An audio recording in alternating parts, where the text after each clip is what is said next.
کہ نبی کے جیسا ہے ہی کوئی نہیں، بابے تے شاہ ہی کوئی نہیں۔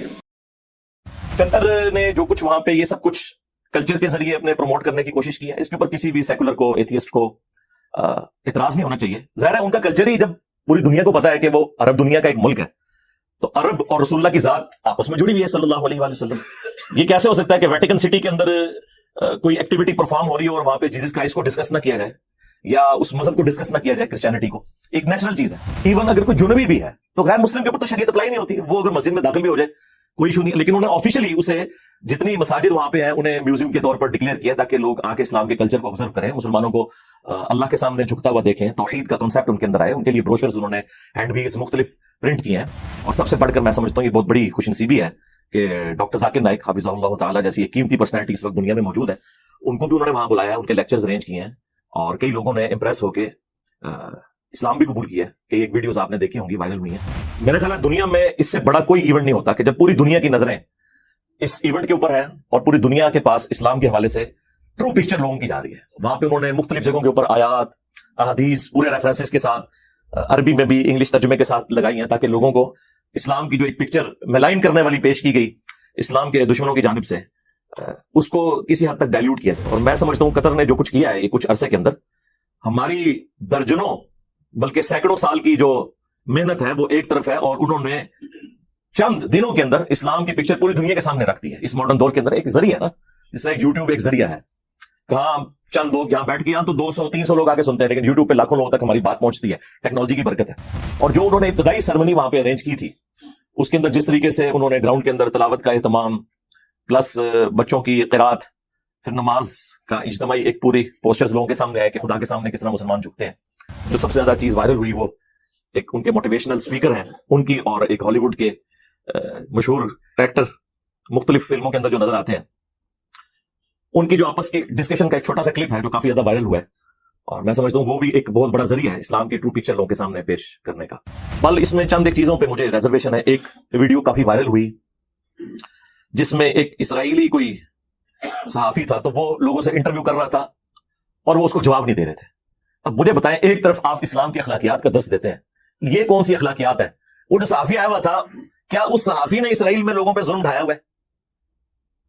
یا کوئی اسرائیلی فوجی آ گیا تھا جس نے کوئی مسلمان مارے ہوئے تھے؟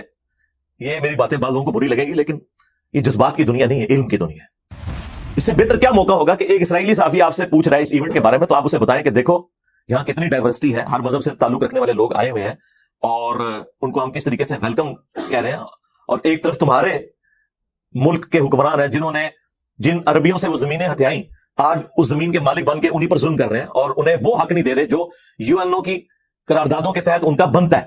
تو آپ یہ اپنی انپٹ دے سکتے ہیں۔ اس طرح کا بائی کاٹ کرنے سے کیا ہوگا؟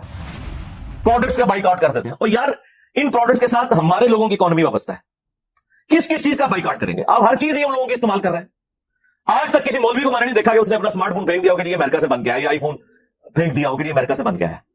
سب سے بڑا دشمن تو امریکہ ہے نا، یہی ادھر پہ یہاں پہ ہم کوئی غلام ہے؟ ہاں ہے یا نہیں، الگ بات ہے، کہانی تو آپ کو کروائی ہوئی ہے نا ان لوگوں نے۔ سب سے زیادہ امریکہ کا بجٹ جو لگ رہا ہے نا پاکستان میں، وہ کے پی میں لگ رہا ہے، اور سب سے زیادہ گالیاں بھی کے پی کے لوگ امریکہ کو نکال رہے ہیں یو ایس ایڈ کے تحت، ٹھیک ہے، لے کے کھاتے بھی ہیں، گالیاں بھی نکالتے ہیں۔ خیر یہ ان کی پولیٹیکل اپنی گیمز ہوتی ہیں۔ سب سے جو شرمناک ہمارے لیے ایونٹ ہے نا، وہ جاپنیز کا گراؤنڈ کی صفائی کرنا ہے، جہاں پہ لوگ بیٹھے ہوئے تھے اور لوگ اپنی چیزیں وہیں پہ پھینک کے کوڑا کرکٹ جو انہوں نے سمیٹا وہاں پہ، اور انہوں نے کہا کہ یہ ہم کوئی کسی کو دکھانے کے لیے نہیں کر رہے ہیں، نہ ہم نے کسی سے ریوارڈ لینا ہے، یہ تو ہمارے کلچر کا حصہ ہے۔ اور واقعی یعنی دنیا میں سب سے سویلائز لوگ اس حوالے سے وہ ہیں۔ اسلام کو جو مطلوب ایک انسان جو لوگوں کے لیے فائدہ مند ہو، وہ کہاں پہ ہوتے ہیں؟ تو آپ جاپان میں چلے جائیں اور دیکھ لیں۔ اسی وجہ سے ان کی سادگی اور لوگوں کو خوش رکھنے کی عادتیں، اگر آپ پرسنٹیج نکالیں، دنیا میں سب سے زیادہ لوگ جو 100 ایئرس کی ایج کراس کرتے ہیں نا، ریشو پروپورشن کے اعتبار سے اگر آپ دیکھیں، ویسے تو اس وقت دنیا میں سب سے زیادہ امریکہ میں ہے، لیکن امریکہ کی آبادی بہت زیادہ ہے نا، وہ جاپان میں سب سے زیادہ لوگ ہیں جو 100 کراس کرتے ہیں۔ پولیس کی انوالومنٹ 0 ہو چکی ہوئی ہے۔ 5 سال کا بچہ بھی یا بچی ہے، وہ اکیلے اسکول جاتا ہے، اپنے سارے معاملات کو دیکھتا ہے۔ اور یہاں اسلامی جمہوریہ سو کالڈ پاکستان، اسلام کا قلعہ، اس کے اندر کیا حالت ہے کہ ماں باپ کے ساتھ جاتے ہوئے بھی بچے سکیور کوئی نہیں ہے، اکیلے تو چھوڑ دیں، جنت پھر بھی تسی جانا ہے، یہ پتہ چل جائے گا، مرو گے تو سارا کچھ کھل جائے گا کہ کنہیں جنت جانا ہے تو کنہیں جہنم میں جانا ہے۔ ہماری حدیث بس پوسٹر میں لگی رہے گی، وہ صحیح مسلم کی حدیث صحیح مسلم شریف کے اندر ہی رہے گی کہ صفائی نصف ایمان ہے. اللہ کے محبوب صلی اللہ علیہ وآلہ وسلم نے فرمایا صفائی نصف ایمان ہے. ظاہر ہے کہ مسلمان کی ساری عبادات معاملات اسی کے ساتھ ریلیٹڈ ہے. انہوں نے واقعی صفائی کی ہے اور لوگوں کو ایک میسج دیا، خصوصاً مسلمانوں کو، کہ باتیں تم کرتے تھے، تم گفتار کے غازی ہو اور کردار کے غازی ایسے ہو.